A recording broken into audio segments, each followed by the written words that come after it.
This is the tale of a secret and ancient past.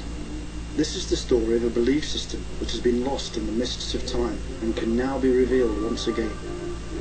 I have journeyed on a quest to uncover the secrets of the ancient serpent cults that Victorian historians clouded in mystery and hid away from the world. There truly is a whole new world opening up before our eyes, and suddenly, and often without warning, we will be faced with a reinterpretation of history that we are simply not looking for. This is the story of that search and a revelation of the discovery that is the secret of the serpent.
To huge underground cities.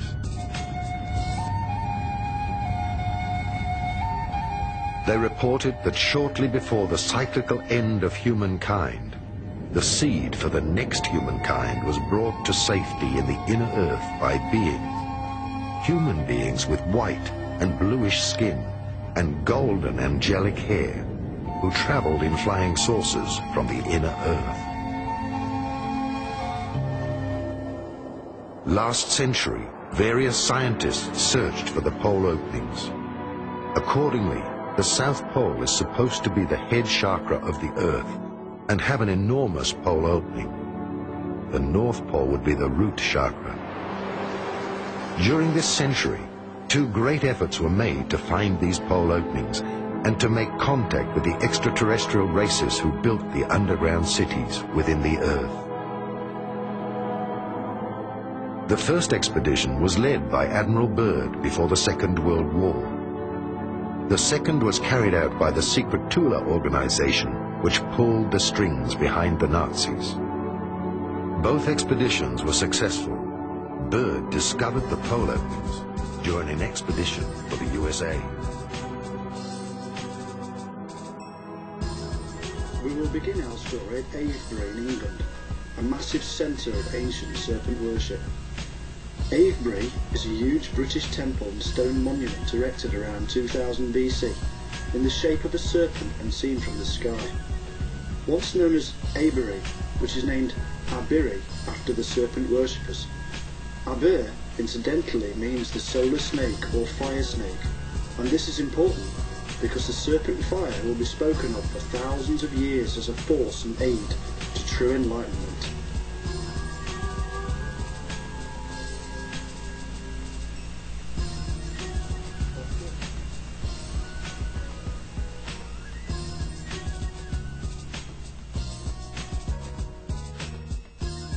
In our research in Africa, the Far East, and in the mountains of South America, we have come across statuary of very grotesque beings who, according to the Indian and shamanistic tradition, went into the earth at a time of a great cataclysm.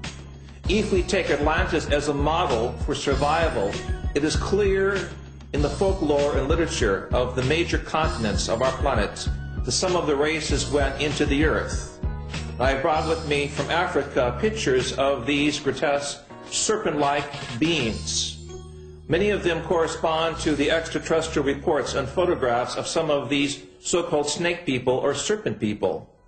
It is very clear also that there was the survival of the ancestry of the Adamic race, referred to in our scriptures, as well as in the teachings of the Hungarian and German people that came out of the Gobi area. It is in this area of Lap Nor that we have recently found evidences of an earlier European type humanity that did survive some type of cataclysm according to the myths of the Far East. We have thus in our tradition a vast folklore, anthropology, and cosmology that connect the peoples of this planet with that of other worlds.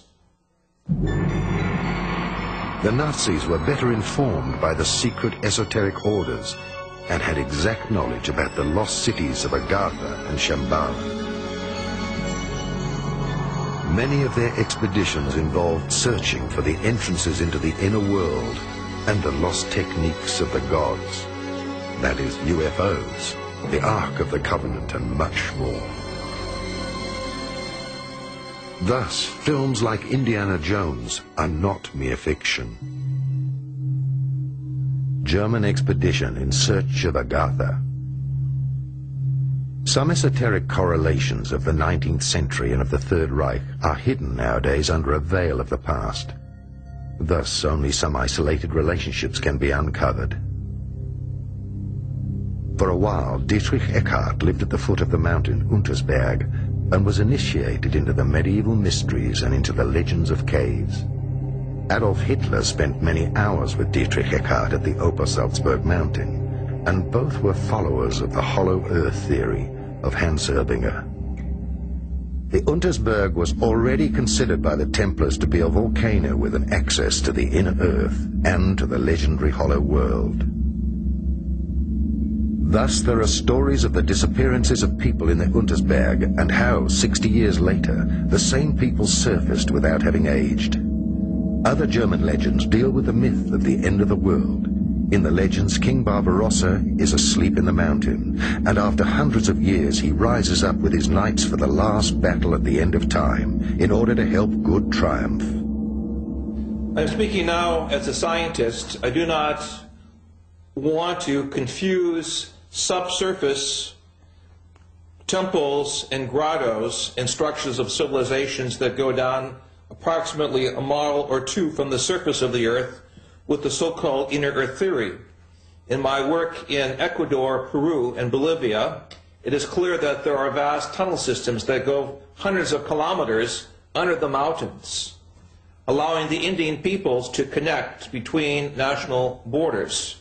We know also between Mexico and New Mexico in North America that the Indians have a subterranean system of corridors that allow the tribal federations from North America to meet, even privately, without notifying the American or Mexican authorities.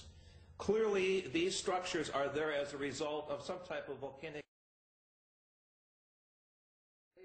On how it was used, none of the authors can agree on what it was used for. They don't know. So if they don't know, then you need to show a cause and effect. And I have to put myself once again in the shoes of some of the truthers out there. Look, I was there. I was with you. I was repeating the same script for quite some time. I remember when I woke up about 9/11. I was looking for the alternative media to guide me, because that was the only information that I was being exposed to. But then I was exposed to Dr. Wood. It was another perspective. And you were open to it. I was open to it because I'm an open-minded person by nature. I'm claustrophobic, Dr. Wood, by nature, mentally. If I feel I'm in a corner and this is what I have to learn and I'm not allowed to step outside those boundaries, I rebel. I can't. It's just the way I'm designed. That's why I discuss so many topics, because I want to be exposed to everything, because everything is interconnected. Exactly. That's life. Yes. That's what I say about cats and birds and so forth. It's being able to experience life. Right. Otherwise, we're just robots if we're not living life and thinking and feeling and interacting with life. When somebody tells you, don't look that way, well, guess what? I used to not look that way, but now I do. So I have, like I said, no problem with anybody bringing some of the other researchers to discuss what they have to say. But I have a problem when those other researchers discount people like Dr. Wood who discuss the evidence. Shouldn't we, if we want the truth and we want a new investigation, be exposed to every single perspective to come to our own conclusions? Wouldn't that be the logic, Dr. Wood? Very much. And if the evidence is available, if you want a new investigation, but the evidence is already right before you, why do you need a new investigation? Why do you need somebody else to validate it? Do you need a government stamp of approval on it? We are the government, each and every one of us. That's right. It's a government of the people. Yes. And this is a independent investigation. One thing quite interesting is that this book has been out for almost a year. No one has been able to refute my book, and there's been a lot of interest in doing so. It's been irrefutable. The only thing they can do is to convince others that it is not what it is, that she talks about ray beams from outer space and lizard monsters from outer space, something bizarre that sounds bizarre, to keep so that they don't read it. So they keep them away from reading the book. I think more than getting into your information, Dr. Wood, I think what they're doing is preventing people from opening that door. That's simple. Exactly. Or shading their vision before telling them what to see before they open the book. Right. And because so-and-so who's very popular said XYZ, well, because somebody says XYZ, that means it must be true. But if you think for yourself and you're an independent thinker, folks, don't be followers. It's what I'm trying to convey to you. Here's another analogy I have with the thermite issue. Knowing that you should expect to find nano-sized particles of rusted iron and oxidized aluminum in the dust. If you come upon a body in a pool of blood with a bullet hole in it, will you say that the blood must have killed the person because you see all this red liquid leaking out of the person? You better find the bullet. But look at all this red liquid that's plentiful. It must have killed him. That's what the thermite Right. is. Right. So if dynamite cannot turn a building into dust, and thermite cannot turn a building into dust, why do they continue perpetuating this fallacy? Is it because they still don't get it that the building turned into dust? I was one of the ones, and I remember you correcting me back then when I said, well, wait a second, they shipped the beams to China. Because I repeated what I was being told, but was I there? Did I see any pictures of beams? No. Show me the receipts.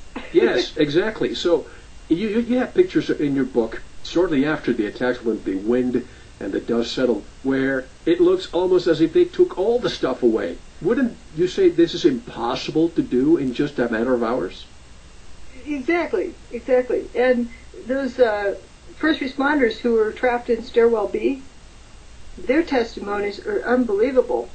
They were in there for, I don't know, just a few hours, but after the dust settled, they looked up and saw blue sky. Here's what Jay Jonas said. Mm-hmm. I looked up and said, guys, there used to be 106 floors above us, and now I'm seeing sunshine. There's nothing above us. That big building doesn't exist. Then the letter says, these are the biggest office buildings in the world, and I didn't see one desk, one chair, one phone, nothing. How does the building collapse? Down to these guys were on the third or fourth floor in the stairwell, in the middle of the building, Stairwell B. Okay, help me out here with your science background and mechanical engineering. If a 100-plus story building falls, let's say fall, for just bear with me. Let's say it fell. What size of a mountain of debris would have to be there? How tall? Well, it's very likely, statistically speaking, it's going to be tipping over. So, yes, this is a quarter-mile tall building tipping over. It would take out a quarter mile of, around it. Right. With a big pile of stuff. or at least a heap that peaks out at 13 or 14 or 15 stories, not ground level. Well, that's what I'm saying.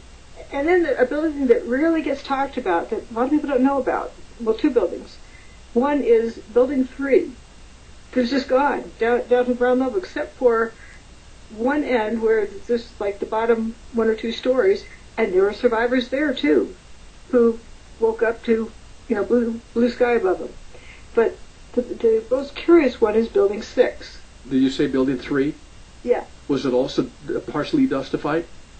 It was almost completely dustified. Building 3 was. Okay. Building 6 was really curious because approximately 50% of the building's mass went away, and it wasn't the outer mass. It was this hole cut in the middle, down to ground level. There's nothing there. There was a guy that was in a firefighter walking through there with his buddies, and when everything went dark, and then later he could look up from the ground level. He could look up and see blue sky above, but his buddies are gone. And he had a problem with survivor's guilt because if he was just a few feet over, he wouldn't be here. It was just this big hole. He was right on the edge of that hole. Where did that material go? If stuff fell in, you would see stuff in there. It was an empty hole from the ground up. Was this I know you had many anomalies that you felt were happening that day, but was the picture of absence of material what triggered you into doing what you're doing? On day one, it was like, where'd the building go? Well, partly it looked like the building was unraveling like a sweater, like somebody pulled a piece of yarn and the whole thing just unzipped and then frothed out into this dust all over the place. And wait a minute, that doesn't look like a collapse, but what do I know? The grown-ups will take care of it. But wait a minute, I do know. No, what's the problem? Why doesn't anyone else see it? So there was that strange, twilight zone I felt I was in, where others around me were buying into the bad guys, the box cutters did it. Let's go get them with their pitchforks.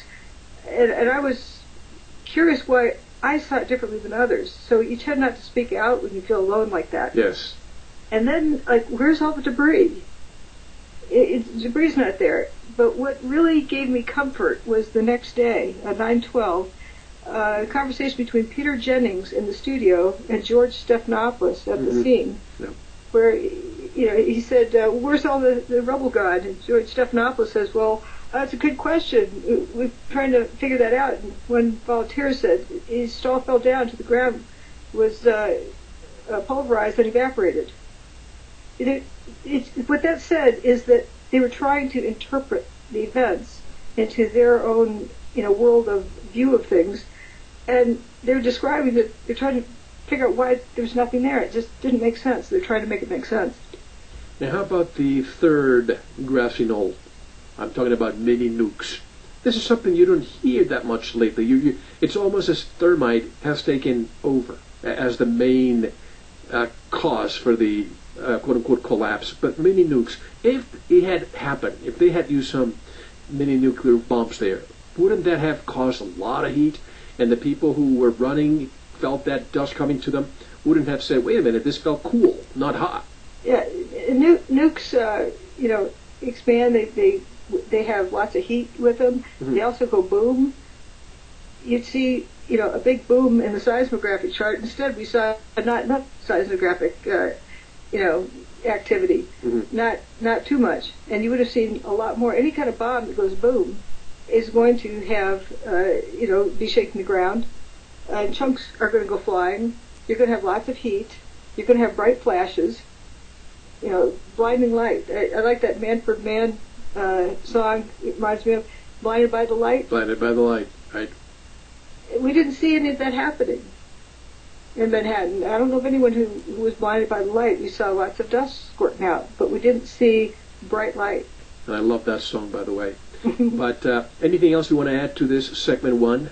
Well, there's just so many pieces of data. Of course, the toasted cars that are all over Manhattan. The ones, especially the parking lot, with a sea of paper between that was unburned, but the cars just went into spontaneous combustion. There was also a car down FDR Drive that one of the first responders saw go into spontaneous combustion. He was at a loss with how to explain it, and so he figured there must be a fireball that rolled down the street and hit it, because why would a car go into spontaneous combustion? But if a car burns, wouldn't you have to burn the vinyl or the leather also? Some of the cars show the seats intact. Yeah, lack of heat. But the metal was toasted. Right. But there's plastic or vinyl and so forth still. But shouldn't vinyl be the most flammable of all? Or melt. Yes. Something should happen to it. And a pristine seatbelt. Nice blue seatbelt. Right. So that's another issue. Also, the dust going up. Mm-hmm. Dust came down, you had clear sky, and then it started coming up as it broke down. So coarse dust landed and continued to break down till it broke down so fine that people were inhaling it. Nanoparticles. That's how thin it was, huh? And on the size of DNA, 100th of the size of red blood cells. And people were inhaling it. But how do I know it went up? Because many of the first responders talk about, and there's photos of it too, talk about 100% blockage of sunlight. They thought that they were inside, trapped somewhere, but they were outside. Once the dust cleared the air, they could, start seeing they were outside. But while it was pitch black, they couldn't even see their hand in front of their face.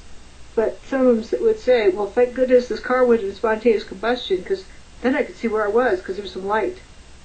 It wasn't that the air was thick. It was that the dust was up high, blocking out 100% of the sunlight. That doesn't happen with controlled demolitions. So the dust is lighter than air, and that's why it's rising? Or some other process that causes it to want to go somewhere else. Now, let's just say it went up. That's what we'll say, it went up. Yes. There's so many interesting stories like that, but I really feel for every one of those first responders that they were trying to explain the unexplainable. And I think it's okay to have unexplained things. That you just... But look at them now. They're not even allowed in the 9/11 celebration for the 10th anniversary. If I don't want to go. Well, no. A lot of them were wondering that they weren't even invited. They don't want them there. I'd heard about that. I didn't know how much was being hyped, but, because I don't watch TV. But I didn't know how much... It's in the news. Okay. I think it's because a lot of them have suffered health issues. They don't want a whole bunch of them there hacking away. Exactly. Let me ask you, some of the satellite pictures that we can see what looks to be smoke going west. Was that smoke, or was that the dust? You mean there's some black stuff going westward and some white stuff going up and southward? Yes. It looks like two different things. Whatever's going on is two different things. And you can't be real clear, but what was going up was very curious, because I've seen what satellite images are of forest fires, and they show this kind of wispy poofing and just dissipating outward. This looked like it was on a mission. It was like a funnel cloud going up and up and up till it got so high, like the edge of significant atmosphere, and then dissipated. It didn't dissipate close to the ground. And you look at other things like, oil fires or volcanoes. It might be something similar to a volcano. There's some similarities there, but it was really weird how it went up like a funnel cloud. So that was real curious, and that's how I found Hurricane Erin. I wanted to get a better look at that dust that was going up, and so I went to look at some weather satellite images, and then I was just totally blown away by that. What? Okay, before you touch on that, let me just say one thing. The people who continue to say, oh, it's thermite or mini nukes, they claim that's the case because days after, smoke and allegedly heat kept pouring from the two basements of the tower. What's your take on that? Well, I go with the evidence that I can observe, and there's lots of pictures of people waiting in water at these very places where supposedly the temperatures were 1,200 degrees or 900 degrees or 800 degrees, somewhere around in there. If that had been the case. Right. Is it above 212 degrees, the water becomes steam and expands in volume by 1,600 times. That's 1,600 times in volume. It needs more space. And so if something is, if you put something... Oh, here's an example. People say, well, that's why they're using the water to put out, to cool off the excavators. Wait a minute. If you use water to put out a grease fire in your kitchen, what happens? It explodes. It spatters the hot oil and grease all over the place. All over the place, right. because the water explodes. So if you put water on molten metal, it's going to explode and spatter stuff all over the place. Also, if you have molten metal running in the basements, that's like a big fireplace. That's going to be hot down there. But we have a picture of a guy wading through a puddle down there in the basement. And that, heat should be really, packed in there if it's hot in the basements. So what is this whole story of, we had fires coming after, maybe even weeks after we saw supposedly smoke coming out of it? This material does go into spontaneous combustion because of something. But whatever it is not hot. It looks like it. It may start a fire later, but initially it's not hot because we see pictures of this white glow, which is at least 1,000 degrees centigrade, on paper. Well, it's not a puddle either, but, puddles are horizontal on the surface, but the paper isn't burning. And I've seen many, not only the Seattle Kingdom, but I've seen many controlled demolitions in Las Vegas when they get rid of an old hotel and they build a new one. And so they remove all the wiring that they can recycle, like all the copper. Right. And they, toilets that are reusable elsewhere, they'll take out. Things that aren't bolted, things that are bolted down, they remove, and things that are not bolted down, that are like a wall that's not a supporting wall, they'll take out too. So there's just like nothing left. But the most important thing is that there's nothing left as a projectile. Because when these things, explode, explosives travel, Mach 2, Mach 3, lots faster than that. They travel very fast. And that launches something, a projectile that could kill somebody or make some real damage. And that is another thing that was lacking around the tower.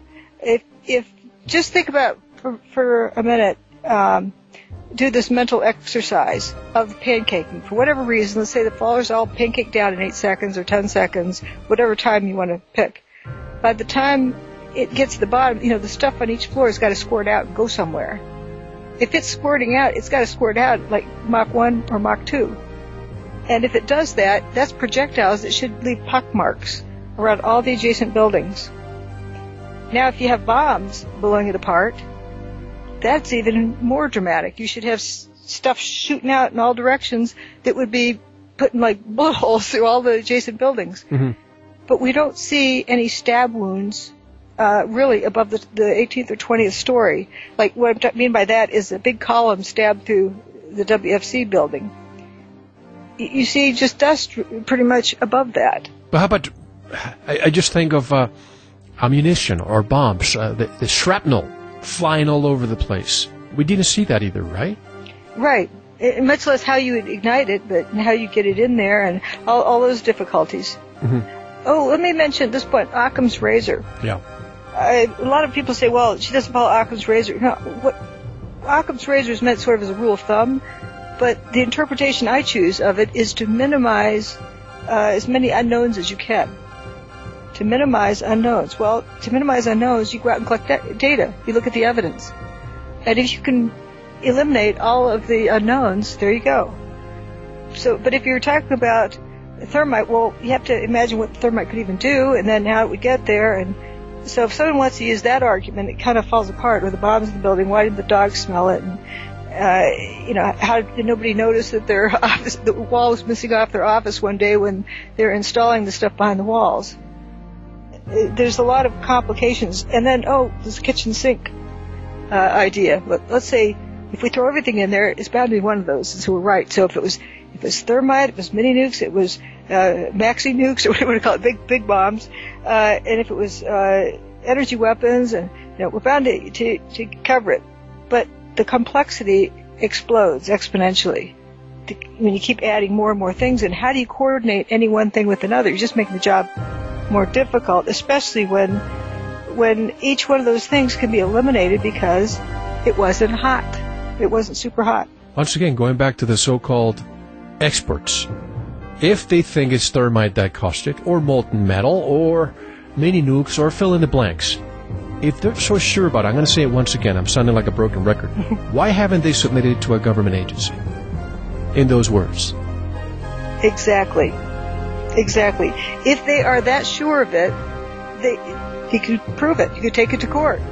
But if people refer to my work as a theory, I took it to court. And you can't take a theory to court, or speculation, or hypothesis. You take evidence to court. Well, that's what I'm saying. If they're not including those words, if they haven't submitted the way you have, then all they have is a theory. And if all they have is a theory, what I still want to know is what they're preventing people from looking at your work, which deals with evidence. That's the part I don't understand. But on segment 2, Dr. Wood, I'd like to talk more about 9/11, 10 years after. I want to talk about the facts, because your book is written in a way where it's scientifically written. However, anybody can understand it. And even those who may have, remotely, a hard time understanding, at the end of every chapter, you more or less summarize. And at the end, you include every single word. Basically, this is a new investigation, folks. And if you don't have Dr. Judy Wood's book, Where Did the Towers Go?, do yourself a favor. Buy it, read it. Don't just... It looks like a textbook, but that's the way it's written so that we can understand it. So, once again, tell people how to get in touch with your work, your website, and how do they get your book. WhereDidTheTowersGo.com is the website for the book. That's all one word. It's hard to type without spaces, but WhereDidTheTowersGo.com. My website is drjudywood.com. That's DRJUDYWOOD. No S at the end. It's a 4-letter word. 2 4-letter words. So drjudywood.com. And there's also information you can look over there. If you go to the book site, the WhereDidTheTowersGo.com, on the right-hand end of the menu bar is a link that will take you to a video site with videos for each chapter of the book, just for your convenience to look at. Also, if they go down, I can replace them easily without having to worry about changing links in the book that's already printed. But there's various pieces of evidence if you want to see videos of it too, and folks are welcome to look at it even before they get the book. And when we come back, I want to also discuss how the tables are turning. I remember the first time I had you on my show. I think I was privileged to be one of the first ones to actually interview you about this subject matter. And all of a sudden, things are changing now. You have been on Coast to Coast AM, so my hat's off to George Norrie. You have been on Jeff Rense's show. Governor Jesse Ventura spoke very highly of your work at another show. I want to discuss this. This is something that not a lot of people expected, and I just don't see how the wave is not going to be impacting those who still are asleep. All this when we come back with Dr. Judy Wood. This is Mel Fabregas, and you're listening to Veritas. Don't go anywhere. Thank you very much for listening. We're going to talk more with our special guest in our members section. If you're not a member, just head on over to our website, veritasshow.com, and click on the subscribe link to listen to the rest of the show. We'll take a short intermission, listen to some music, and we'll be right back with more.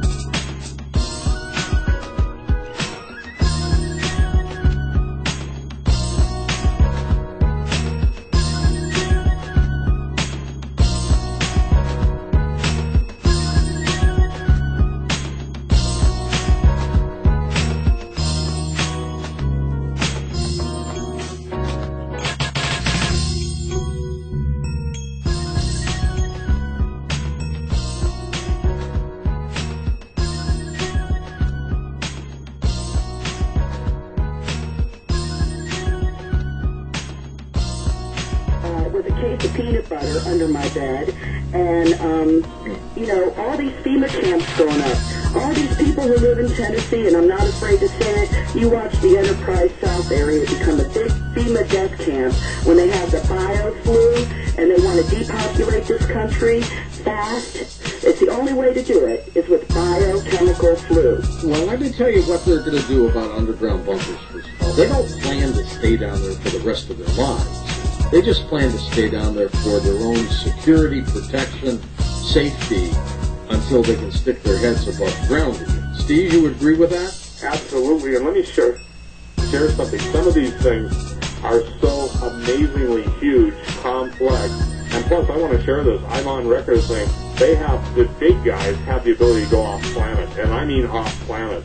I mean, listen, again, when Skunkworks the president of Skunkworks said if the American people ever found out that we've been beyond the stars and anything they can imagine we've already done, I'm telling you this, the big guys, the guys behind the scenes, they don't have a problem. They don't have to just hang around on terra firma, planet Earth. They've got the ability to go other places. And there's even a passage, George, in the Bible. It's Obadiah. It says, though you set your nest, make your home amongst the stars, yet will I bring you down, God speaking. So these guys have a plan, and some of the underground cities are 4 and 5 miles in circumference. So that's a huge city.